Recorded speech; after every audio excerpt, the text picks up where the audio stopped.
Nós começamos semana passada a formação da autoridade, né? Nós vimos que são necessários 3 níveis de confiança, né? A autoconfiança, confiança mútua e confiança em Deus.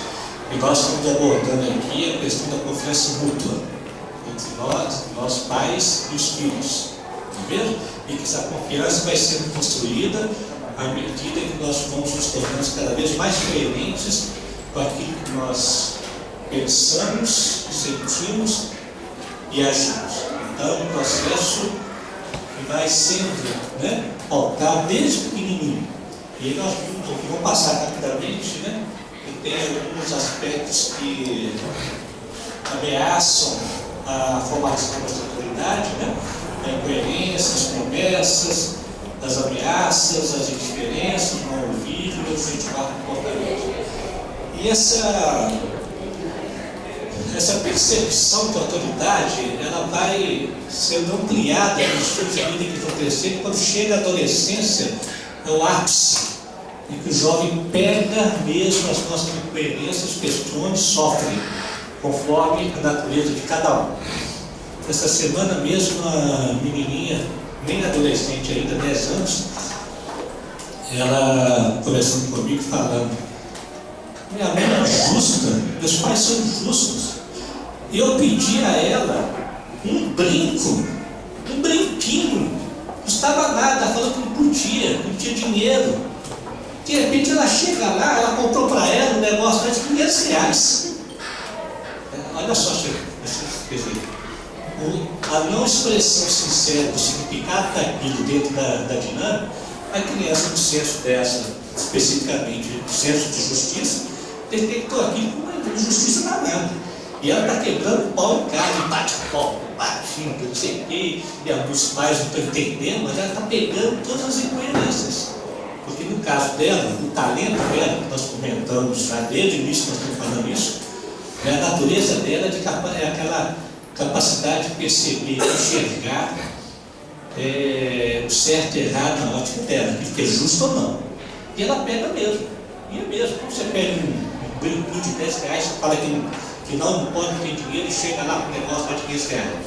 Na cabeça dela, né? Então, ali que ela avançando a idade, eles vão brincando. Eu me lembro uma vez em casa que a gente fez uma sessão de declarações de incoerências. Cada um foi falando dos filhos para conosco, né? Nós pais, né? Nós para com eles. O que vocês percebem que são incoerentes em nós? Eles foi falando, teve um lá, você viu o que ele falou? Né? Você já não sabia o que é, eu já fui falar dele aqui. Foi,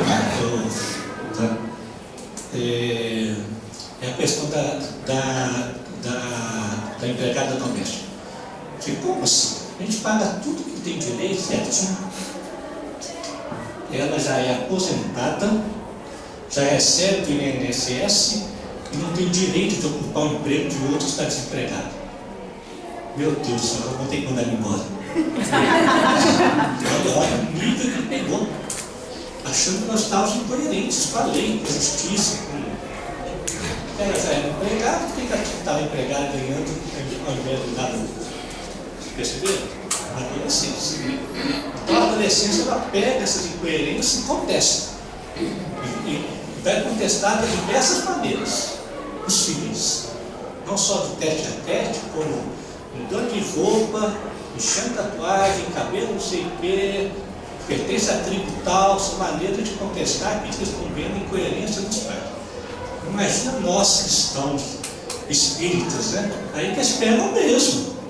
Aí você vai lá naquela casa lá, aprende que tem alegria, tem não sei o que, chega aqui com essa cara de bola murcha. Eu não dou lá de jeito nenhum.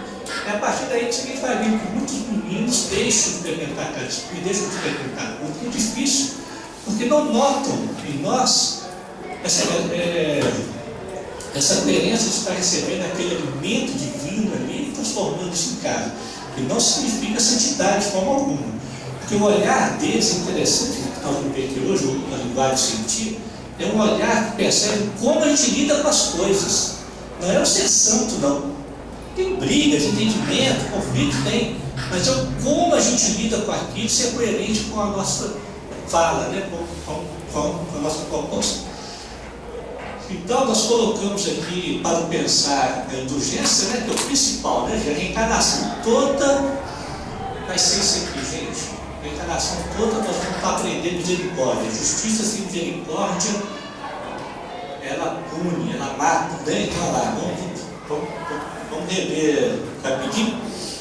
A indulgência não vê os defeitos de outros, se os vê, evita falar deles, divulgá-los. Só isso aqui já acabou com o momento do para casa, né? Esse momento para casa já tem que ser diferente, né? Nós conversamos sobre isso outra vez. A indulgência jamais se ocupa com os maus atos de outro, e a menos que seja para a prestação de serviço. Mas mesmo nesse caso, tem cuidado de os atenuar tanto quanto possível. Essas falas estão lá no Evangelho e no Espiritismo, tá, gente? Não faz observações importantes, não tem nos lábios censuras, apenas conselhos, as mais das vezes, velados. Sede indulgentes, meus amigos, porquanto a indulgência atrai, acalma, erga, ao passo que o rigor desanima, afasta e irrita. Olha que coisa bastante. Eu acho que a gente fica muito preocupado com o tempo, né? A nossa visão aqui é muito temporal. E a visão do Espírito é uma visão atemporal. Então parece que a gente tem que salvar o nosso espírito, salvar a nossa consciência. Ainda nessa vida, o tempo está passando, a infância está acabando, a gente começa a desesperar, e aí a gente começa a querer impor situações, né, enquadrados. Como eu já disse aqui, uma metáfora, é muito bacana, a gente fica muito preocupado em dar um mapa, e esse tem que seguir aquele mapa, ao invés de preocupar em dar a bússola. A bússola a gente vai colocando lá no coraçãozinho deles, ao longo da vida toda. O mapa a gente coloca desde o início e aí começa a obrigar a seguir. E aí que surgem os conflitos, né? Vós pais, não coloqueis ainda vossos filhos na criais na doutrina e demonstração do Senhor. Olha aqui, ó, começamos hoje então, continuando aqui. Porque a lei suscita a ira, mas onde não há lei, também não há transgressão. Paulo, esses trem tem que estar pensando assim, né, gente? É doido demais. Olha aqui. A lei suscita a ira, onde não há lei, não há transgressão. Quando eu tive a oportunidade de fazer uma expedição lá na Atacama, fui de carro, lá no norte da Argentina, não tem lei que rege o cruzamento dos carros. Não tem pare, não tem nada, não tem preferência. A preferência já foi combinada culturalmente. Quem chegar primeiro nesse aqui é a preferência dele. Dá uma sensação de roleta russa, né? Você chega primeiro, o outro está vindo, pode ir que o outro vai parar, não tem problema não. E outra, quem bateu é que paga. Não quer nem saber se está certo ou errado. E funciona. Eu vi outro dia um programa, vocês devem ter visto ele mostrando lá no Vietnã. Uma cidade lá tem 8 milhões de pessoas, tem 5 milhões de mortos. Não tem leis para reger isso. Índice de acidente baixíssimo, índice de acidente baixíssimo. Porque sabem que é assim, eles vão andando numa bomba, um entra na contramão, corta assim um paralelo, eles vão freando, é aquelas motos cheias de bagagem, né? Árvore, e bagageira, que é típico lá daquele povo, né? Não acontece nada. Primeiro que você cria a lei, você cria o pecado. A lei tem que ser cumprida, aí gera necessidade, se não cumprir, punição. E aí gera fiscalização. E nós nos tornamos fiscalizadores. Aí começa a confusão. Primeiro, a nossa indignação quando o outro não cumpre a lei. Agora traz isso aí para dentro de casa. Quanto mais lei a gente cria, quanto mais regras a gente cria, mais risco de confusão vai ter. Porque ela tem que ser cumprida. E aí a velho conceito de autoridade, que tem que cumprir a lei, se não cumpre vai ter que punir. Aí pronto, aí vira aquela vida de fiscalização de leis. E obviamente de punições. Nós vamos ver sábado que vem. Limite, vou trazer umas frases aqui do Rousseau, impressionante. Que ele fala que filho não tem que obedecer. Filho tem que sentir necessidade. Nós vamos trabalhar isso aí, que é muito chique isso. Ricardo, mas dá uma dúvida nessa história, então, de não criar regra demais.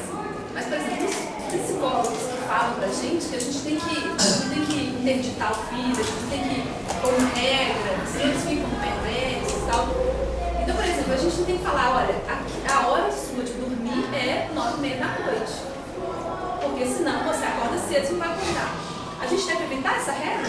Pois é, a proposta aqui, que não é da psicologia, mas é do psicólogo maior que Jesus, que ele não falava isso. Ele falava isso, Paulo não falava, curado desse psicólogo, a nossa Jesus é Paulo. E aí vamos continuar vendo aqui essa questão do dever e do prazer e da necessidade. Como que permitir que a criança sinta a necessidade, ela mesma já vai, em parte, construindo essa regra. Né? Então, na verdade, o nosso mundo é tão simples, tão cheio de coisas, tão cheio de querer. Eu vou dar só um exemplo que o Rousseau cita, que na verdade esse processo de educar dessa forma dá muito trabalho, gente. É aquilo que nós colocamos lá no início, a vida fica desapropriada. Então, eu lembrei de um exemplo, o Rousseau fala assim, né? Se o seu filho deixou a cama desarrumada, não diga nada, agora espera. Ele vai para a aula, e você vai até a aula, chega na sala de aula, meu filho, eu vim cá te buscar, você esqueceu de arrumar a cama. Silenciosamente. Pronto. Ele nunca mais vai esquecer isso. Só que nós não temos essa. Por isso que eu coloquei lá, criticar é vida desapropriada, se quiser mesmo. Como a gente não desapropria e a gente vive muito uma vida de urgências e necessidades, então do essencial. Facilidades, né? A nossa vida ela é calcada em urgência e necessidade, não no essencial. Quem de nós, e às vezes a cultura não privilegia isso, você vai deixar de fazer algo que julga que é urgente, necessário, para fazer algo que é essencial? Mas ele não deixa de fazer, ele faz. Então, às vezes, requer algo trabalhoso. Algo, por exemplo, que, como nós vamos ver daqui a pouquinho, tudo é feito de prazer, tem que ser a criança, tem que ser de prazer. É a hora que você cria um elemento de prazer de manhã cedo, algo gostoso, prazeroso, de tal maneira que ele quer levantar mesmo cedão e que ele vai ver pela necessidade própria do processo de impregnação, que é impregnação, como diz João James, né? Para que educar e impregnar. Ato repetitivo, não uma vez só, vai impregnando. E que vários despertares gostosos, gerados por motivações agradáveis, facilita a questão do deitar cedo. Porque tudo é uma rede, gente, é uma rede. Se a criança fica sem os pais o dia inteiro, à noite ele vai querer ficar com os pais, é natural. Como é que eu vou pôr ele para dormir cedo? Então ele tem que ter a visão de rede. Você lembra que eu falei de visão de rede? Não dá para ter fórmula para cada um. O que a gente propõe aqui são princípios organizadores que vão estar aportando as possibilidades de cada um. Mas que cada momento seja permeado pelo prazer e pela necessidade, de tal maneira que vai havendo automatismos. Daqui a pouquinho nós vamos voltar para a questão do prazer. Aí eu acho que fica mais fácil isso aqui. É a lei pecado? De modo nenhum. Mas eu não teria conhecido o pecado senão por intermédio da lei. Como é que a gente vai criando culpas, né? Culpas, pecados em função de leis rígidas que a gente cria na relação com o outro. E isso continua, gente. Filho casa, vai para a casa deles, tem filho, e aí é a hora que a gente tem que segurar, porque senão a gente cria o pecado na cabeça do outro, onde para ele não é. Não é. Não é. Você imagina, por exemplo, essa experiência de voo, de bola, que já começa a perceber, né, em que o feminino nem sempre está ali presente, como era a figura materna, E de repente a mãe vê a filha criando o neto de uma outra forma que não é a maneira dela. E aí você tem que silenciar, porque se você abrir a boca, você cria um pecado. Você cria uma lei, cria um pecado. Onde não tem. Porque para ela está ótimo, está tudo bem assim. Né? Nenhuma coisa é de si mesmo impura, salvo para aquele que assim considera. Para esse é impura. Olha só, gente. Isso aqui já derruba a questão que pai e mãe fica assim, e você não pode ver. Como é que chama aquele programa? Pânico. Não pode ver isso, não pode ver aquilo. Se todo o processo anterior foi construído, está sendo construído, pode ver tudo. Depende da razão que você vê. O significado que está dando aquilo. Nada é impuro. Não sei, há muito tempo eu contei aqui, mas tem tanto tempo, a aposto que é tão massa, não esqueci. Uma experiência minha espetacular, foi um marco na minha vida. Foi logo depois que eu acho que eu estava um ano casado, menos isso, sei lá. Os conflitos sexuais, ou antes de casar, acho que antes de casar. As questões sexuais, os conflitos, meu Deus do céu. E aí, eu abri o livro da Joana de Ângeles e bem assim, o primeiro passo para a resolução dos nossos problemas é a autenticidade. Se você é autêntico. Naquela época a gente estava doido, sabe o que era? Para ver o filme da Vera Fischer. Na Band, meia-noite. Vera Fischer na Band, meia-noite, né? Naquela época era top, não era, Sérgio? Era dessa época? Assim? Não. Essa não. Era da época, né? A Vera Fischer era top, né? Eu lembro desse filme. Você sabe que filme que foi? Meia-noite? Meia-noite. Aí fui eu para a televisão, né? Cheguei em casa, deitar meia-noite, liguei, né? Na Band ia passar o filme da Vera Fischer, gente. Estou lá, né? Vendo a Vera Fischer, não sei. E, gente, sabe o que aconteceu? Quando a Vera Fischer entra no quarto dela, para esse espírito, eis que eu vejo no criado do quarto da Vera Fischer um livro, Culpa e Libertação, Eduardo Boss. Até o autor enxerguei. Acabou, eu não vi mais da Vera Fischer. Não lembro se ela tirou a roupa, se não tirou, não lembro mais nada da Vera Fischer. O livro estava lá no criado dela, nem sei o que significava aquilo. Culpa e Libertação. Corri atrás desse livro. É de um alemão, psicanalista, livro de sebo, não existe mais. Achei. E esse livro começou a minha libertação, graças a Vera Fischer. Teve muita Vera Fischer. Por isso que eu estou com olhares de misericórdia com ela na novela Salve Jorge. Muito boa artista, eu olho para ela, agradeço a ela, obrigado. Não sei quem colocou esse livro no criado do filme, não sei. Mas é isso aqui, ó. Dependendo do que eu quero, nada em tudo.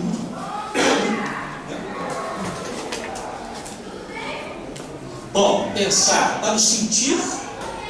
Então, o pensar em indulgência. Vou voltar um pouquinho em indulgência aqui.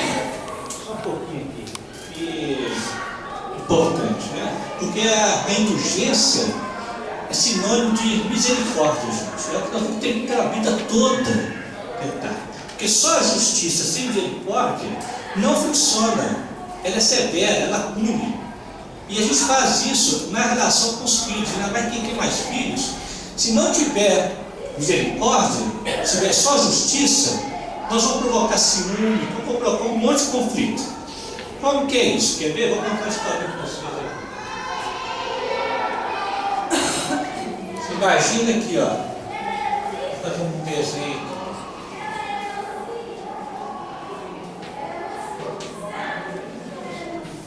Tem casinha, né, senhora?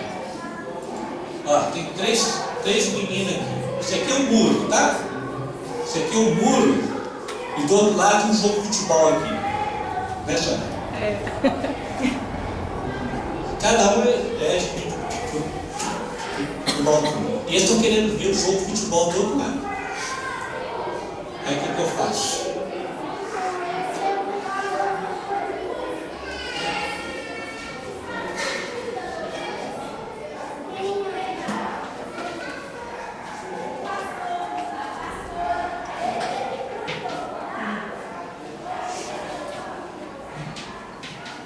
Eu dou para eles banquetes iguais. Foi justo. Dei para eles banquetes iguais. Mas o que aconteceu? Só um conseguiu ver. Só um conseguiu ver do outro lado do muro. Os outros não conseguiram. Mas eu fui justo, eu dei tudo igual para cada um. Mas a misericórdia, o que é misericórdia? Corte, coração, capacidade de enxergar a miséria do outro. A misericórdia chega e fala assim, não. Cada um é diferente do outro. Então, cada um deve receber um banquete diferente.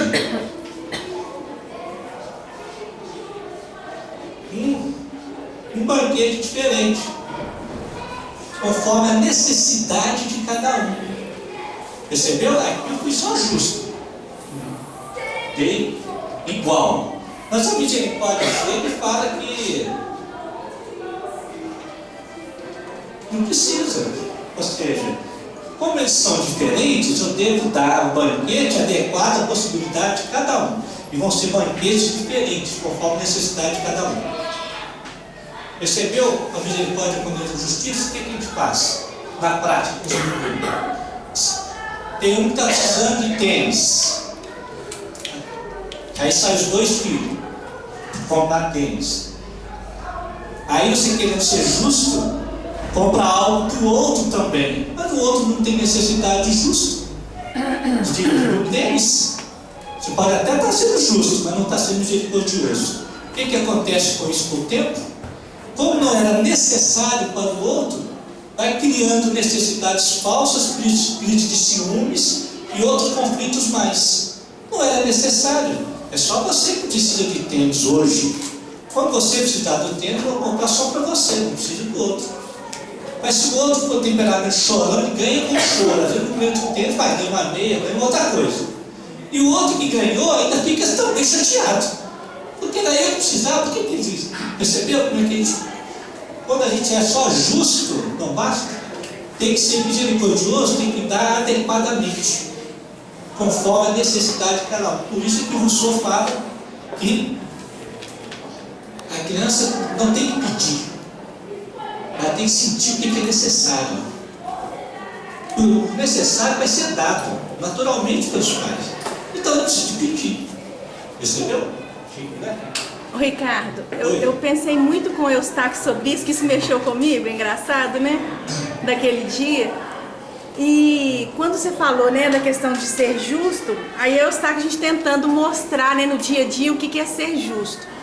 E aí ele tentando me mostrar também como a gente né, começa uma reunião. Eu vou começar uma reunião que eu marquei um horário. Aí eu vou esperar aquele retardatário ainda, sendo que aquele que chegou no horário certo, com a sua disciplina e tal, quer dizer, eu estou sendo injusto com aquele que chegou no horário certo. Então a questão do banquete, né, é ter o mesmo, ser justo, independente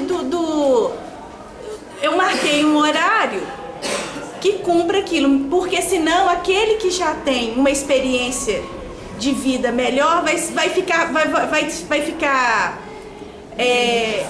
não é ser injustiçado, desmotivado, exatamente isso que o Eustáquio falou, desmotivado. E aquele que ainda arrasta e não tem tanta disciplina, acaba tendo privilégio. E privilégio é breve, em torno da lei, fica fora da lei. Aí que entra a misericórdia. A misericórdia vai avaliar a condição desse outro que chega fora do horário. Se tem motivo belo ou não. Tem que avaliar. Se ficou só justo, cai naquilo que o Kardec fala, que dor excessivo é sinal de inferioridade. Porque não leva em conta o processo do outro. O que é que acontece? O outro chegou na hora, vamos supor, mora aqui do lado. O outro que chegou 10 minutos atrasado, mora lá no zoológico. E ele vem no esforço. Ele vem, eu reconheço, eu sei quem ele é. Ele vem no esforço.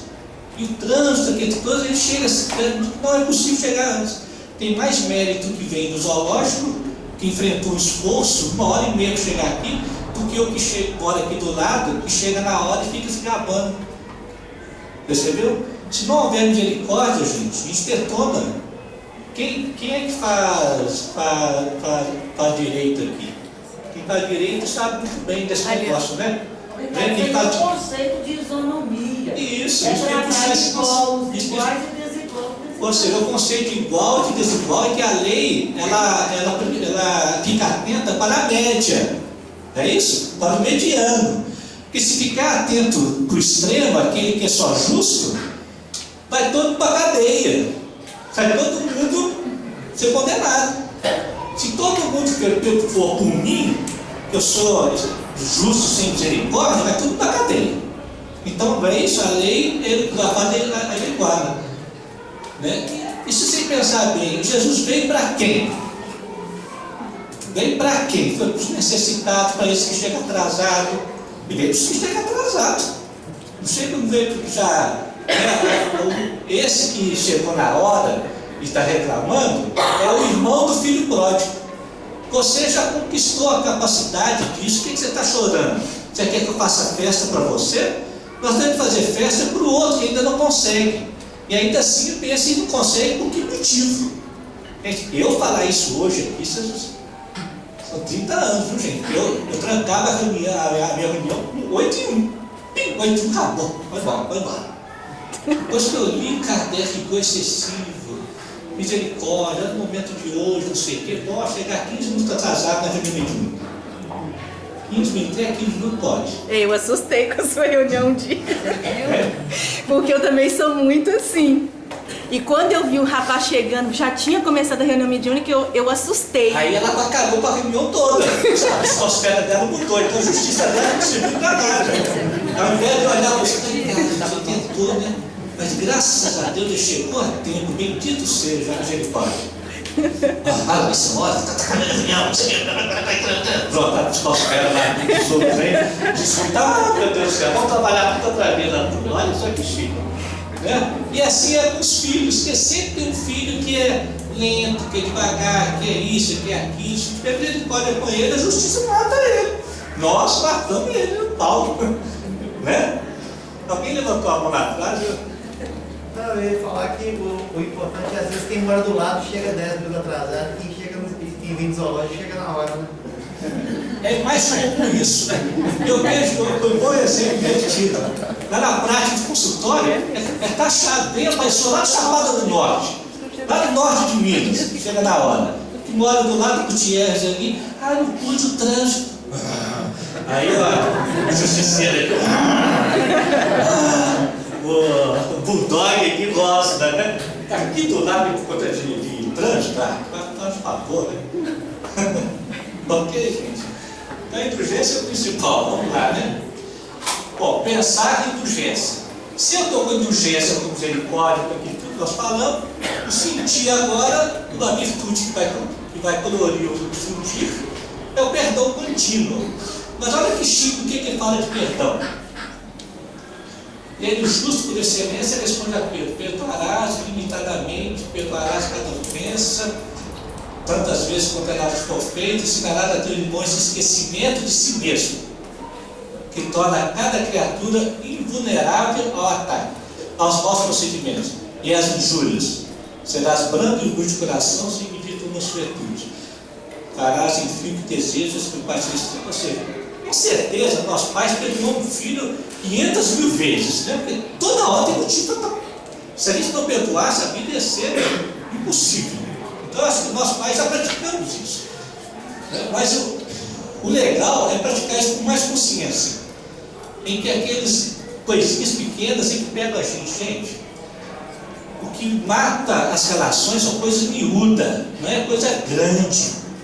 Põe isso na cabeça, coisa grande nós somos bem preparados. Coisa ruim nós somos preparados, gente. Eu falei aqui. Até o vizinho antipático lá, que ninguém gostava, você aparece uma leucemia, pronto, muda a relação, nós vamos levar chazinho, cotorrata para ele, vão querer dar paz, levar evangelho para ele. Antes a gente queria pôr ele no inferno.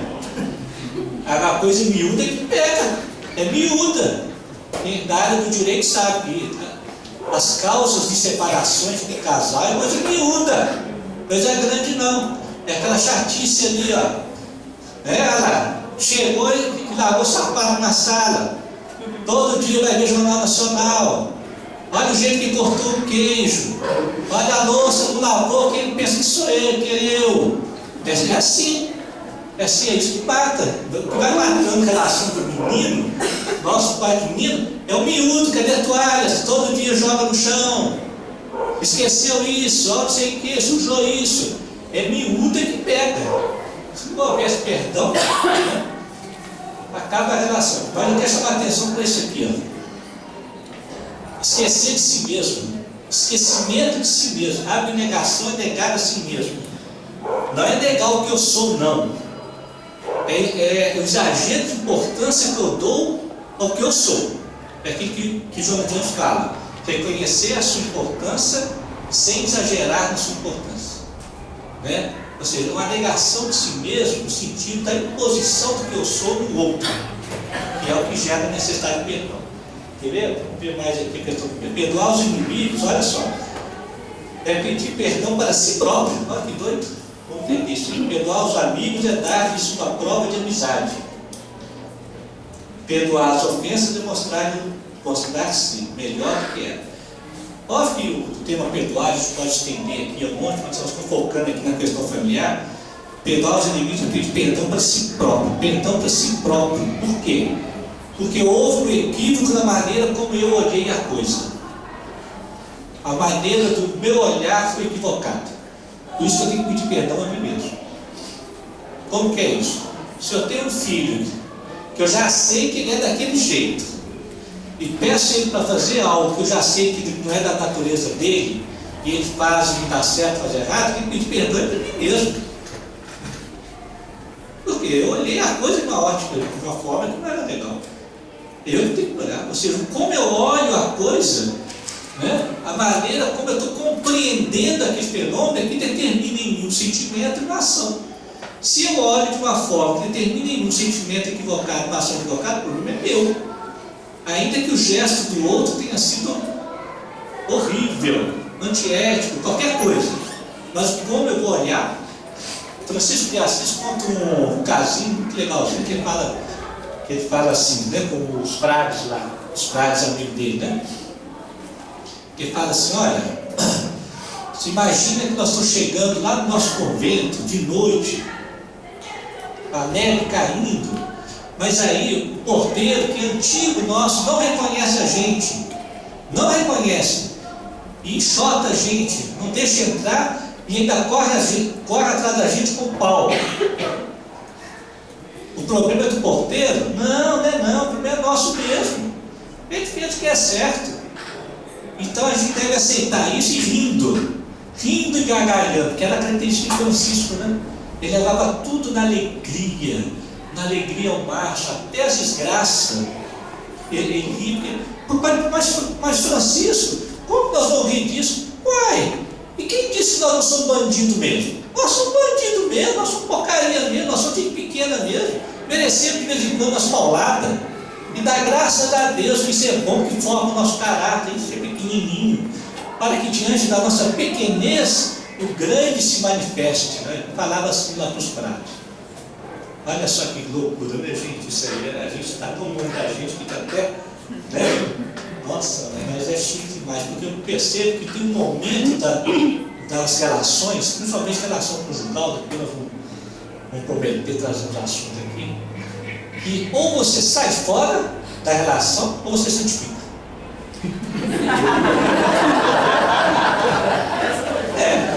Está liberado. Eu já vi muita gente falando assim, eu não aguento mais. Mas fulano, Jesus falou isso. Eu tenho a consciência, não quero seguir Jesus agora. Não quero, não posso seguir Jesus, estou caindo fora. É isso mesmo, então você entra e santifica os tios Francisco de Assis e outros aí. Santifica mesmo, leva a paulada. Leva, dá paulada, minha querida. Dá paulada, querida, que eu sou mesmo bandido, ladrão. Nós vamos falar disso. E o agir? Agir com benevolência. Então, pensar em indulgência, sentir o perdão, e o agir com benevolência, que é dar sentido de belo, de bem, em tudo aquilo que a gente faz. Não saia da nossa boca nenhuma palavra torta, mas só a que for boa para promover a edificação, para que dê graça aos que ouvem. Esse Paulo é fogo, né, gente? E vindo dele, tem autoridade mesmo. O homem era bravo, né? O homem era bravo. E vai falar isso depois, né? Às vezes ele tem que cair de cavalo, né, gente? Igual o Paulo caiu de cavalo. Nós temos um momento que a gente cai de cavalo mesmo.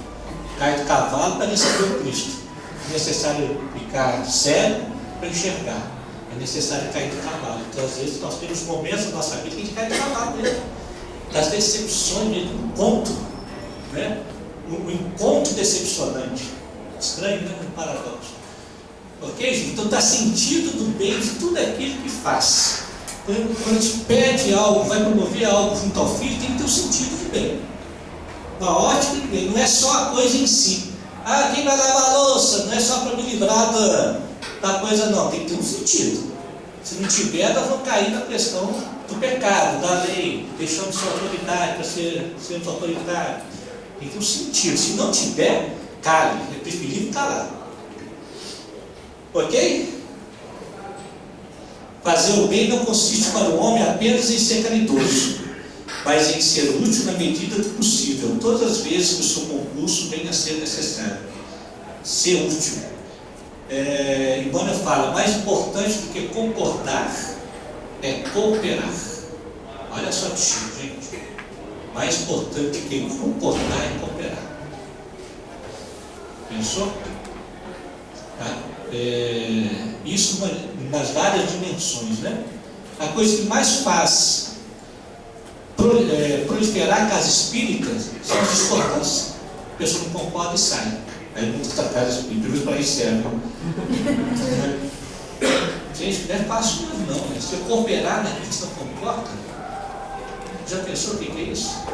No valor do outro, aquilo que eu acredito, aquilo que é valor para o outro.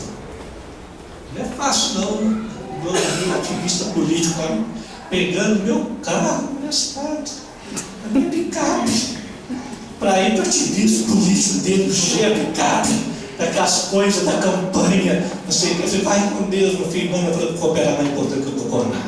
Meu coração fala, lá não empresta picape de jeito para fazer isso, mas de jeito, mas vai, empresta, vai. Aí ela volta para os anos, você lembra que eu falei que eu adoro carro, né, gente? Aí ela volta para os irmãos, faz tudo em nome do nosso Senhor Jesus.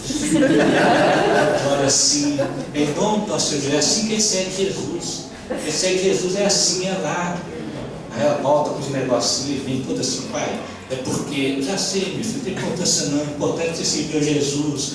Eu olho o carro, meu carro estragou, desabego, isso, né?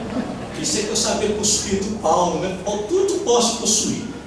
Tudo, se tiver coerente com o destino. Se não tiver, para que eu possuo? Né? É assim, vai. Ok, gente? Vamos passar para frente. Vamos encerrar aqui. Vamos passar para o Twitter.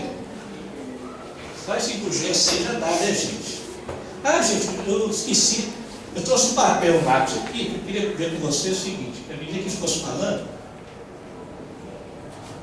como nós temos dito muita questão da resposta positiva, uma resposta nova, e às vezes a gente não conhece essa resposta, então, eu trouxe um papel lápis aqui, quem quiser colocar no papel aquelas situações rotineiras, que não sabe como transformar aquilo em resposta positiva, em resposta nova, põe ali, de repente a gente faz um pupurri de tudo aquilo que nós falamos, como seria isso ali? Aí entra isso que você falou, essas rotinas do dia a dia, que às vezes a gente vai mesmo, a gente não sabe, gente. A gente não sabe, não, é tão novo, é tão inusitado, essa resposta nova diante daquilo que vai na rotina. Então fica ali no papel, quem quiser escrever, traz, de repente depois volta, vem e aproveita e faz um pupurri de respostas novas, positivas. Porque olha, gente, todo problema que se apresenta, ele nada mais faz do que evidenciar nossa memória. É aquilo que está pedindo, solicitando resposta nova, inédita, inédita. E não é fácil, né? Ok? interromper aqui, né? Porque agora não vou usar os slides, não. Vamos entrar no outro item, que é a questão da linguagem do científico, né? Como nós vamos viajar. Vocês lembram que nós estamos fazendo a metáfora da viagem, né? Quem eu sou, quem nós buscamos, as ferramentas que nós estamos usando, como que eu vou estar nessa viagem, essa autoridade, o nosso olhar, o olhar do talento, do belo, né? E como que vai ser a dinâmica dessa viagem? Aí que entra a linguagem científica e a linguagem da criança, que não é a linguagem da razão.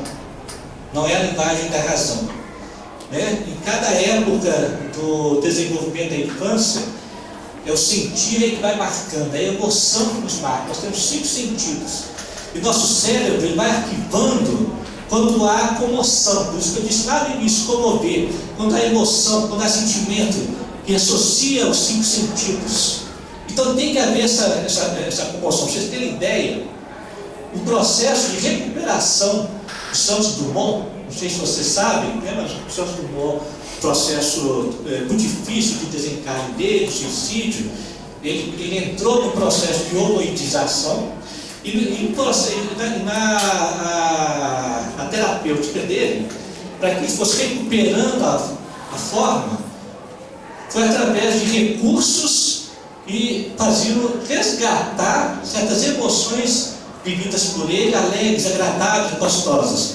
Como, por exemplo, o barulho de um trem, que ele morava na infância dele, ele morava na fazenda do pai, e tinha um trem. E o trem passava, aquele apito, o canto do galo. Então eles punham a equipe espiritual, punha esses sons agradáveis, de tal maneira que ele ouvia, ia acalmando o seu interior, ele via que ele ia acalmando, ele ia recuperando a forma. Então, gente, olha que chique isso aí. Aí eu fiquei imaginando assim, gente, quais são os nossos sons, as nossas emoções hoje com nossos filhos, né? Se eles precisarem de uma musicoterapia, né, espiritual, como vai ser? O cheiro, é tudo, cheiro, ouvido, som, tato. O que eles vão ter de estar impregnado lá no seu cérebro, principalmente na região chamada amígdala? O que vai ter, gente? Cheiro de shopping. Mas os amigos vão ter que chegar lá, o cheiro de shopping. Quem sentiu o cheiro, que bom shopping. Como é que vai ser? Quais são os nossos cheiros? Quais são os nossos sons que estão acompanhando os grandes momentos dos nossos filhos? Né? Não é isso? Então tem que haver emoção, porque o nosso cérebro grava por um mecanismo de associação. Ele associa tudo e grava. Seja um trauma, seja o que for. Tem um caso de um que é famoso, de um paciente dele que tinha uma enxaqueca violenta, só quando andava de trem. Ninguém descobria o tratamento nem nada, sabe esse caso, cara? Viu? Então, o senhor Imung, muito dedicado, resolveu fazer as viagens de trem que ele sempre fazia, de uma cidade a outra, a serviço. E vai, e o Imung percebeu uma coisa interessante, que a dor de cabeça começava exatamente quando o trem passava em determinado local. Ali começava a dor de cabeça. Aí, sintetizando, avaliando, o que acontecia? Naquele momento ali, o trem passava por uma fazenda de ovelhas. E o cheiro forte de ovelhas invadia o trem, ativava a associação lá do seu paciente, aí eles resgataram a memória. Ele passou a infância numa fazenda de ovelhas. E foi uma infância extremamente traumática. Nós temos um órgão no cérebro chamado amígdala, que é onde arquiva essas memórias e sensações e que detona uma mensagem de acolher, ficar ou fugir. E nesse caso, como o cheiro de ovelha foi associado a experiências desagradáveis, ele queria fugir daquela situação, ele não entendia que o corpo deflagrava o sintoma. Percebeu? Então, até na hora, eu me lembro de uma outra pessoa, uma velhinha que estava conosco há muito tempo, ela tinha uma alergia a laranja. Começava a comer laranja, ela empolava, passava mal. Depois de muito trabalhar, ela resgatou na memória, tinha 6 anos. A mãe dela deu para ela uma bacia de laranjas descascadas, e você divide com seus irmãos. Ela chupou tudo sozinha. Depois levou um couro daqueles. O inconsciente registro foi tão traumático, que ela chupava laranja. Como é que a gente fez? Então, olha só, gosto, tudo está envolvido. Né? Então, você vai ver o seguinte, né? Cada etapa da criança tem um sentir aguçado, né?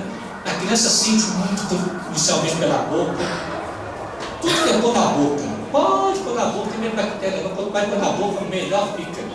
Semana passada veio aí uma pesquisa, a americana adora fazer pesquisa, medir as coisas, né? Eles falaram que as crianças, quando desde cedo têm contato com animais, cachorro, tem melhor imunidade. Você já viu menino de roça?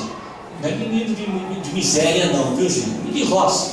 Anda descalço, pisa naquele cocô de vaca, nos pregos, toma chuva, come de tudo, a banana está estragada, estão comendo, não tem problema nenhum. Os nossos filhos de cidade, tudo loucura, né, gente? Ninguém. Pode fazer isso, você não venta dois dias. Menino de roça toma vento,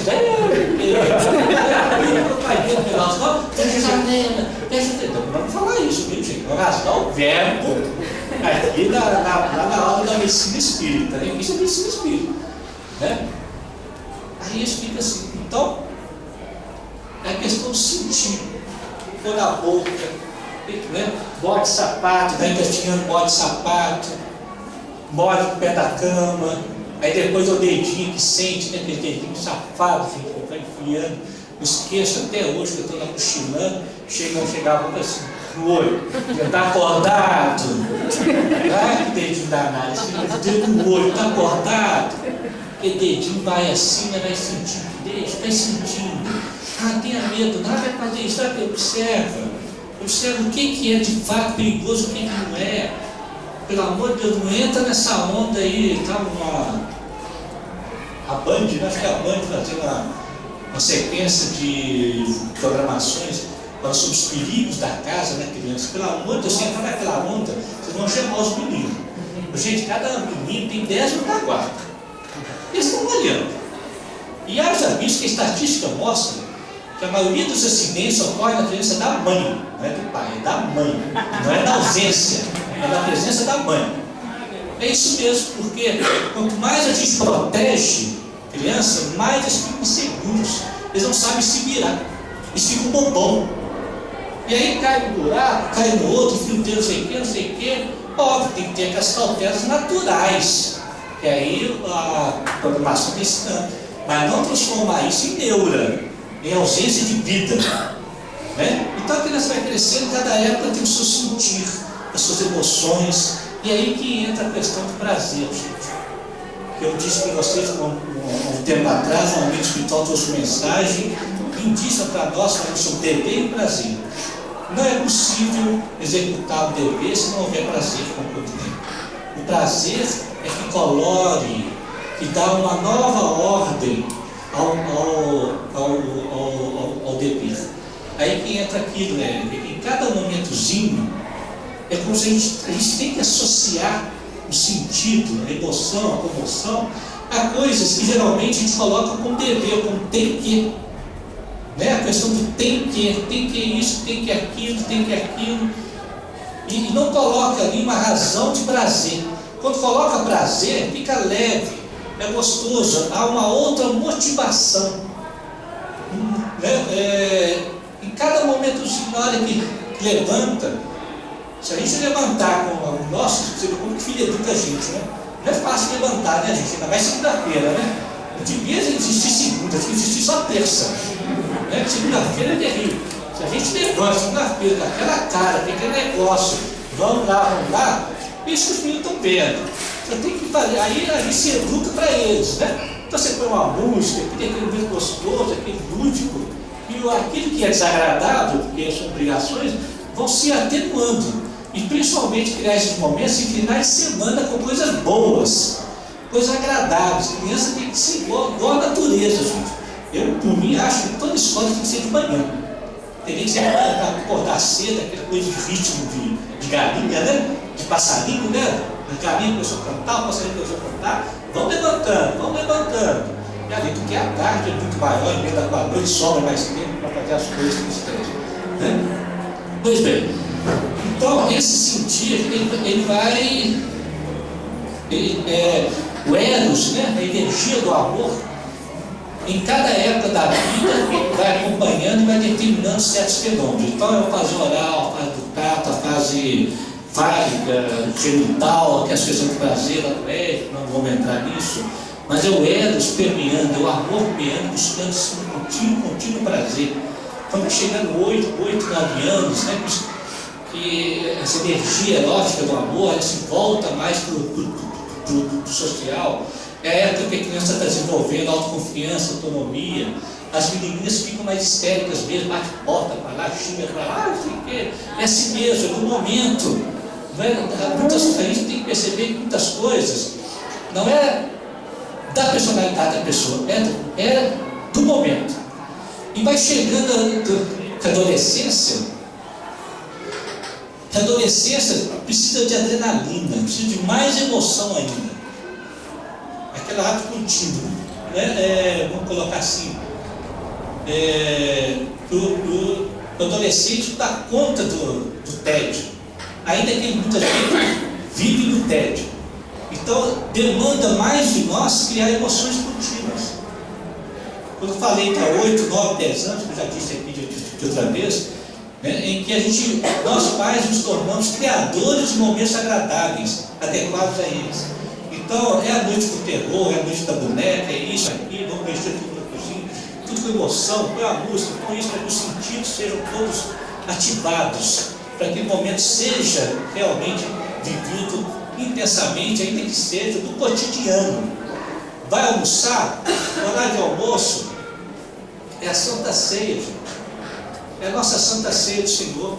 Não é horário de ficar checando o que fez, o que não fez, se fez errado, se não fez, chamando atenção. Atrapalha a comida. Depois que o colesterol sobe, a gente acha que é comida. Não é. É o que saiu do coração naquele momento e que altera o colesterol. Então é aquele momento alegre, gostoso, lúdico, né? E aí vai, né? Essa energia erótica vai avançando, chega a adolescência, requer mais de nós essa coerência, como nós falamos, e requer mais ainda as atitudes fomentadoras de emoções. Por isso que viver, ter a natureza como referência, gente, sempre que possível, é a dica maior. Porque a natureza já propicia esses momentos de emoção, esses momentos de autoridade, de disciplina, de alegria, que um leva uma coisa, o outro leva uma coisa, então vamos pegar essa trilha de cá, pega aqui, tropeçou, quem tropeça cai, quem cai levanta. Entender que machucado não é derrota, não é fracasso, significa muitas vezes vitória, né? Eles desde pequenininho, às vezes o menino cai, machuca e fala assim, mesa feia. Eles fazem isso, tá? Mesa feia, ele xinga o objeto, machucou, o que é isso? Você que caiu, machucou, é natural, você tentou subir na mesa, que bom que você tentou, que bom, isso é um troféu, cada machucado tem que ser encarado como troféu, e não fracasso. E assim vai, em cada momento da vida, perceber essa distinção entre o que é insucesso e o que é sucesso adequado a cada instante. E a adolescência chega, vai as contestações. Se houve uma construção desse ser de coerência, de alegria, de prazer, as contestações quase não existem, eu posso afirmar para vocês. Esse negócio que o pessoal faz, você vai ver com o seu filho se tornar adolescente. Mentira, gente. Não é nada disso. Eu achei a melhor época. Porque é a época que você conversa mais, dialoga, provoca, suscita, levanta polêmica, e cria diálogo, ouve o outro, eles têm soluções. Não é a época mais agradável. Se torna desagradável quando a construção foi toda pautada no autoritarismo, no processo invertido. Aí chega na hora de contestar mesmo e aí começa a surgir a bagunça. Tudo bem, se você quer falar alguma coisa para nós hoje?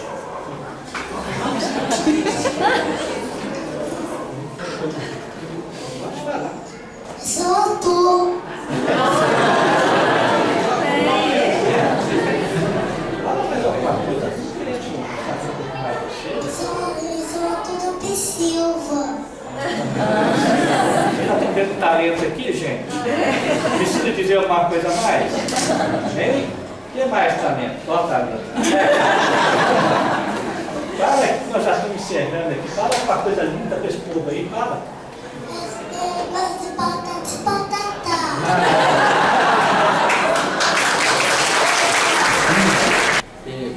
Eles começam uma coisa, param outra, entram na faculdade, param.